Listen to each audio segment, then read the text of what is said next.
Hi everybody, and thanks for joining me. And in this video we're going to talk about the new Google Sites. Just today I received information that the new Google Sites will be released on November 9th, 2016. And as a result, I thought I'd go back and review some of the things that you're going to see that are changing. And of course, if you've been waiting for the new Google Sites to come to your school district, just be aware that on November 9th it will be scheduled for all schools that are set up for a rapid release. If you're set up for a scheduled release, which is usually later, it might show up later in your district. However, if you want to be able to use Google Sites on November 9th, you might want to check with your G Suite admin for your district and check and see if you're on a rapid release track or if you're on a scheduled release track, which is usually 2 weeks later. But just to give you a rundown, a couple of things about the new Google Sites. Typically people are used to going to sites.google.com to see and create Google Sites. One of the things that you're going to notice is that at the bottom of sites.google.com there is a link to visit the new Google Sites page, and so this is what the new Google Sites page will look like. You can always switch back to classic Google Sites for a short time. And also you're going to notice that you'll be able to build Google Sites from within Google Drive, because if you look on the new button starting next week and under more, you'll see Google Sites listed there. And so just a couple of things to keep in mind: your district will need to have Google Drive and Google Sites turned on the dashboard to make sure that teachers can use this function. But once it's released, this is what the new Google Sites will look like. So this is just a basic one that I've started. I haven't really done a whole lot to it other than just call it practice. A couple of things that you're going to notice is that there's a more responsive design. I've said that before in other videos. You'll be able to just mouse over any area and change the settings. Like for instance on this one, I can click change image and I can upload any image that I want, or I can use a category of images that are available here. We'll just select this one. And what happens is you'll notice right here it says adjusting for readability.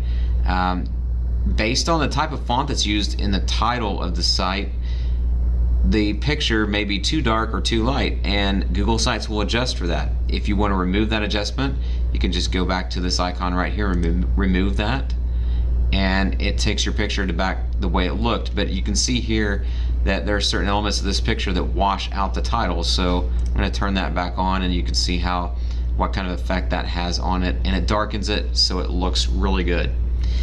You can also move this around the title of the site. You weren't able to do that at first, but they've made several improvements since the beginning.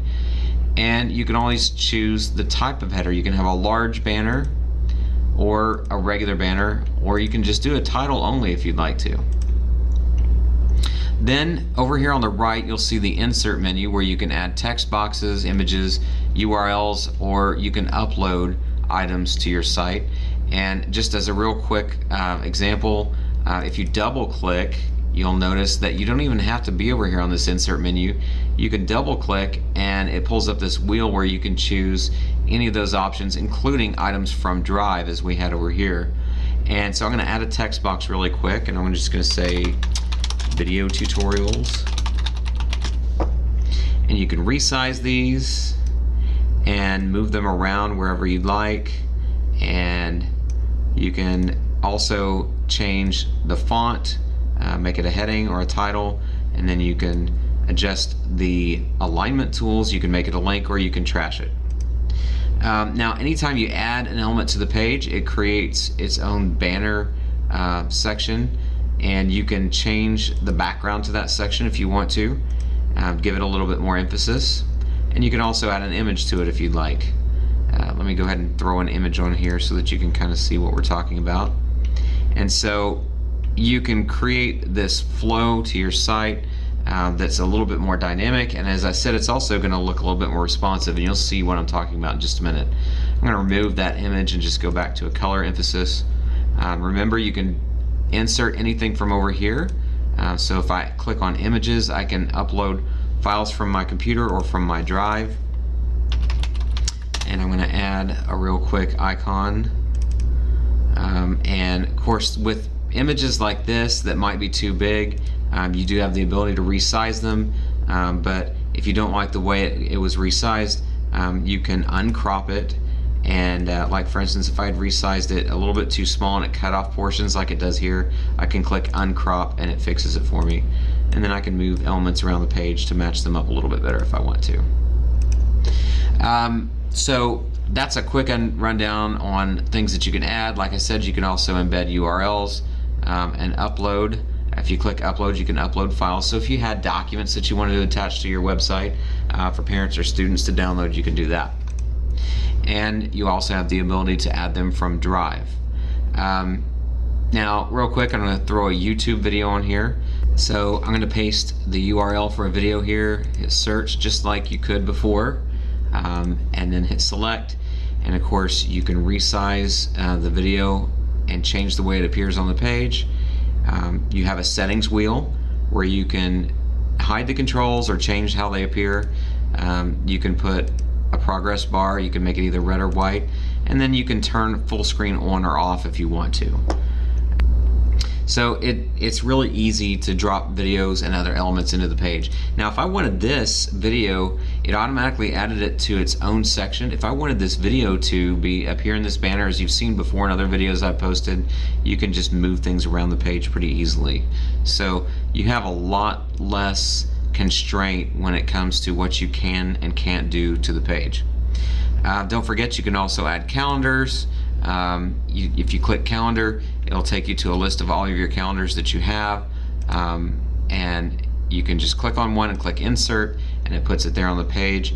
And you do have the settings wheel where you can change it so that it shows the agenda view or a week view or a month view, however you'd like. And then you can turn on some of these options or turn them off as you see fit. So that's something that a lot of people have been waiting for, is integration with other Google tools besides just Drive and YouTube. You can also add maps, and then you have links to Google Docs here, including charts from sheets that you've used. Then finally, if you look at the very top of the page here, we have pages. If you want to create new pages, I've already created one called tutorials, and if I click on that, it will take me to that page. And so I can add elements to this page just by going back to insert, and then I can make this page appear as I want.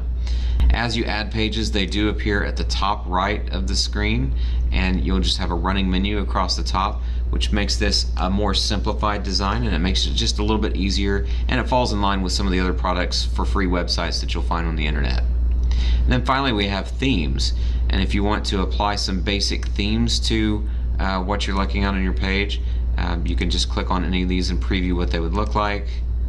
And of course, you can make adjustments to your elements on the page as you need, so that they can fit or fall in line with that new theme that you've added. So once you've created your site, the next thing that you'll want to do is just preview it and see what it looks like to the public. So don't forget, at the top you've got a preview button like on Google Forms.